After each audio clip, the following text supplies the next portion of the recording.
यो हो नेपालमा पाइने सबैभन्दा सस्तो OLED डिस्प्ले भएको laptop. This is the Asus Vivobook X15 जसलाई नेपालमा 80,000 रुपैयाँ पर्छ। हुन त 80,000 रुपैयाँमै OLED डिस्प्ले भनेर सुन्दाखेरि सुरुमा अलि स्केप्टिकल चाहिँ मलाई लागेको थियो, तर टर्न्स आउट यसको overall specs are not bad के। But the most surprising thing is यस्तो सस्तो प्राइसमा आउने भए पनि यसको 1080p Asia certified OLED display is absolutely fantastic to look at के। र राम्रो कुरा त यो डिस्प्ले प्यान्टोन भ्यालिडेटेड पनि छ, सो यसको डिफल्ट कलर क्यालिब्रेसन नै मजाको छ, पछि क्यालिब्रेट गरिराख्नु पर्ने खालको नै छैन, which is a good thing. र अफकोर्स OLED डिस्प्ले भएपछि कन्ट्रास्ट र ब्ल्याक लेभल्स त राम्रो हुने भइ नै हाल्यो। मैले चाहिँ यो डिस्प्ले कतिको कलर एक्युरेट रहेछ भनेर चेक गर्दाखेरि यहाँ चाहिँ 100% sRGB र 100% DCI-P3 ग्यामेट भएको पाएको थिएँ, विच मिन्स यदि तपाईँ चाहिँ हल्का फुल्का डिजाइनिङ और फोटो एडिटिङ गर्नुहुन्छ भने पनि this can be very useful. अब नर्मल कामहरू गर्दा त this is a great display to look at नै। बेजल्स पनि निकै कम छ यहाँ, अनि TUV रेनल्यान्ड सर्टिफिकेसन पनि छ, विच मिन्स डिस्प्ले फ्लिकर भएर टाउको दुख्ने समस्या पनि हुँदैन। अल इन अल डिस्प्ले साइडमा त मजाले सोर्टेड छ के यो ल्यापटप। तर OLED प्यानल भएकोले यहाँ चाहिँ तपाईँले एक दुईवटा कुराहरू चाहिँ ध्यान पुर्याउनु पर्ने हुन्छ। सुरुमा त यो एउटा ग्लसी प्यानल भएकोले अलिकति डिरेक्ट लाइट सोर्सेस पर्ने ठाउँमा यो स्क्रिन एकदमै नै रिफ्लेक्टिभ हुन्छ, which can be a little distracting काम गर्दाखेरि। अनि OLED ल्यापटप भएपछि बर्न इनको समस्या आउला कि भनेर पनि तपाईँहरूको मनमा आयो होला।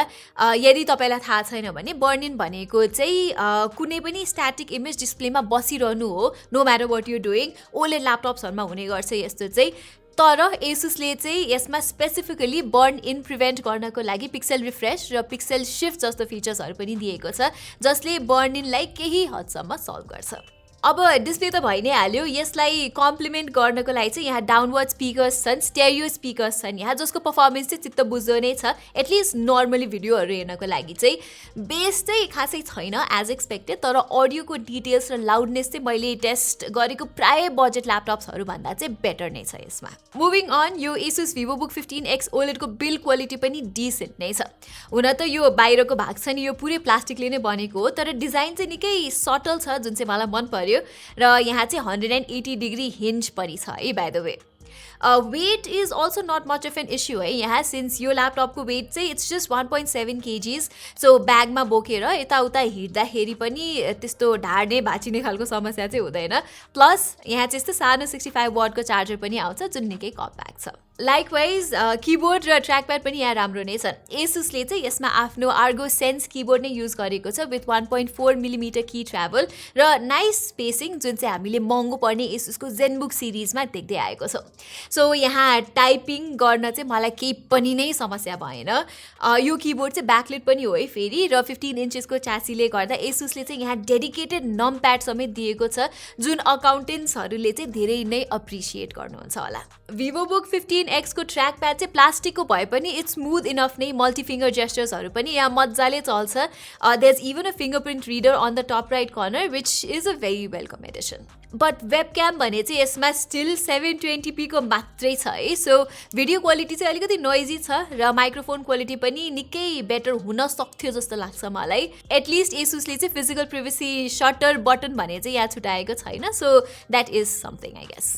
ओके, अब कुरा गरौँ पर्फर्मेन्सको। र Vivobook 15X OLEDमा चाहिँ एसुसले इन्टेलको 12 Gen i3 1220p चिप युज गरेको छ, जुन चाहिँ एउटा 10 कोर प्रोसेसर हो, जुन मध्ये जस्ट 2वटा मात्रै हाई पर्फर्मेन्स कोर्स हुन् र बाँकी 8वटा चाहिँ सबै एफिसिएन्सी कोर्स हुन् है बाय द वे।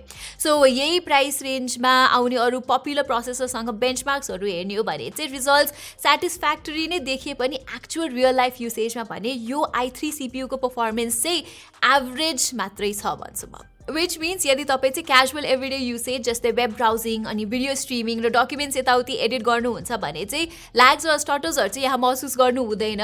तर फोटोसप जस्तो अलिकति हेभी एप चलाउने हो भने चाहिँ यहाँ सजिलै 100% CPU युटिलाइजेसन भएर ल्यापटप नै स्लो डाउन भएको थियो मेरो युसेजमा चाहिँ अन मल्टिपल ओकेजन्स। प्लस यो i3 प्रोसेसरमा चाहिँ इन्टिग्रेटेड इन्टेल UHD ग्राफिक्स आउँछ, सो भ्यालोरेन्ट जस्तो लो स्पेक्स गेमहरूलाई लो सेटिङ्समा राख्दा समेत त्यही 30-40 FPS मात्र पाएको थिएँ मैले। So you can already guess कि this laptop is not for gaming.